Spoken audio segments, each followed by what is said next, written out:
Sama. Sikumbuki, ilikuwa tarehe 23 Novemba. Sasa hivi kwa kichwa sikumbuki ilikuwa Sama, ilikuwa winter. Hapana, ilikuwa fall. Fall ni wakati majani yanaanza kuanguka, kwa hiyo tunaenda kuingia winter. Nilipokea simu, na kwa sababu sikuwa na namba ya Magufuli kwenye simu yangu, haikuleta jina, na kwa sababu sijawahi kuongea naye muda mrefu, sikuweza kutambua kwa sauti. Akanisalimia kwa kawaida yake tu ya kusalimia. Naamini watu wengi kama hujagombana naye, Magufuli ana tabia ya kusalimu vizuri. Sina hakika kama kuna mtu anaanza kukusalimia alafu anakugombeza pale pale. Alisalimia vizuri. Ananiambia baada ya salamu, Dr. Slaa, nimekuteua. Sasa nimeshamjua ni Magufuli, kwa hiyo nikawa attentive zaidi. Nimekuteua, hajataja ameniteua kuwa nani. Nimekuteua. Sio kwamba ninahitaji kibali chako. Please note these words. Sio kwamba ninahitaji kibali chako. Nimekwisha kufanya uamuzi. Lakini sitaki baada ya kutangaza dakika 5 baadaye tuanze mimi na wewe kudumbana kwenye vyombo vya habari.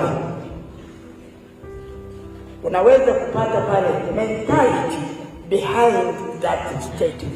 Huyo ni Magufuli. Hapo unatambua kitu kimoja kikubwa sana. Kwanza ni jasiri, kwamba anakuambia tu nimeshakuteua. Hivi nikimwambia sitaki, lakini anakuambia sio kwamba nataka kibali, nimeshafanya uamuzi. Unamjibu nini? Huyo ni rais wa nchi. Kabla sijamuuliza au sijafikiria kichwani nichukue hatua gani, akakata simu. And that was the end of it. 5 minutes down the line, nilichostukia kwenye simu yangu, messages za pongezi zinaanza kuingia. Sasa imagine, huko ameshaamua, anamenipigia simu, haikungojei kibali changu. Kumbe wakati ananipigia, press release ilishatoka na ilishapelekwa kwenye nadhani press houses, lakini kibali changu hata. Unapata picha gani? Ni mtu ambaye anataka vitu vyake awe na uhakika. Si mtu wa kutegemea challenge. Hataki challenge, na ndivyo nilivyomjifunza hata baadaye. Sasa whether it's positive or negative, kwamba rais apokee challenge is something else. Lakini unampima rais wangu ndivyo alivyo. Na mimi nikanyamaza. Sikuwasiliana naye mpaka mwezi Februari mwaka uliofuata 2018. Lakini hili pia linikumbushe uchungu mkubwa kidogo nilioupata. Na labda serikali kwenye hili mtusikilize. Serikali mmetunyima wa Tanzania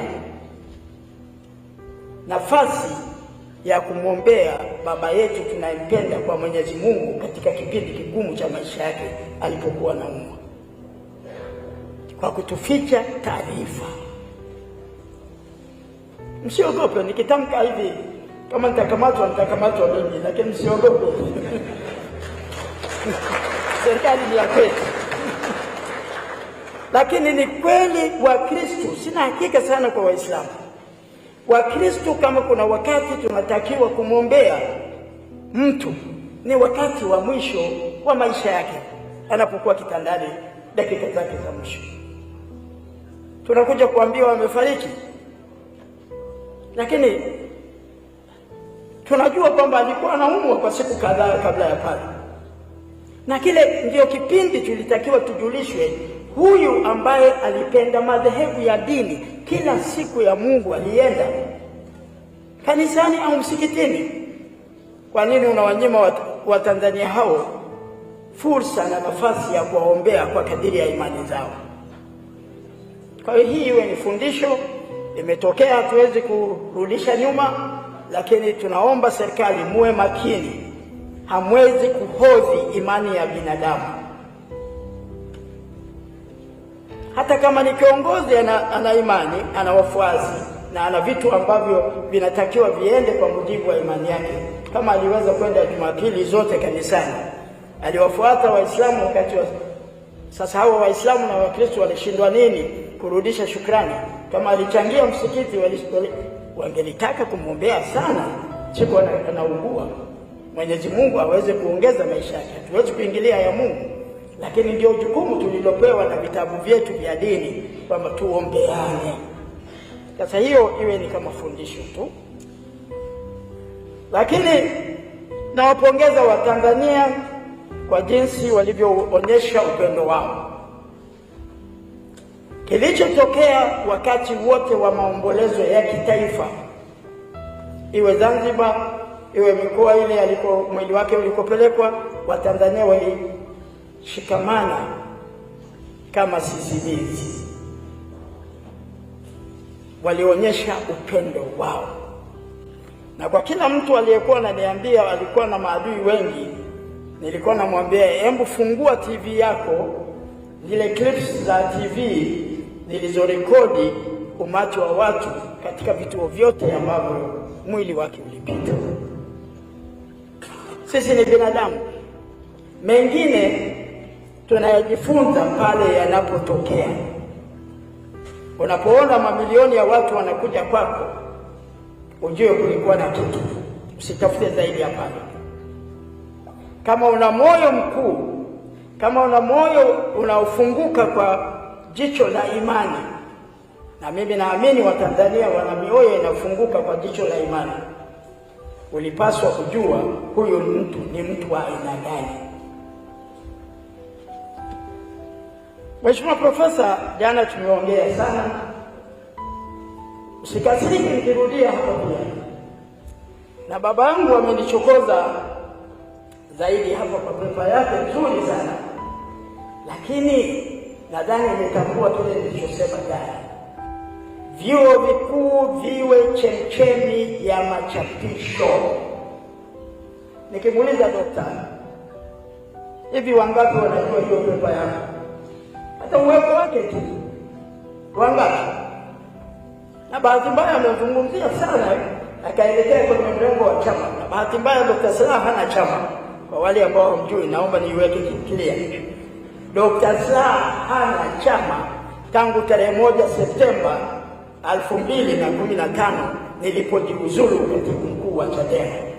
Mimi siko chama chochote, lakini na niliweka wazi siku ile, katika masuala ya taifa mimi bado Mtanzania, na nitatoa sauti na kauli yangu katika masuala yanayohusu taifa langu,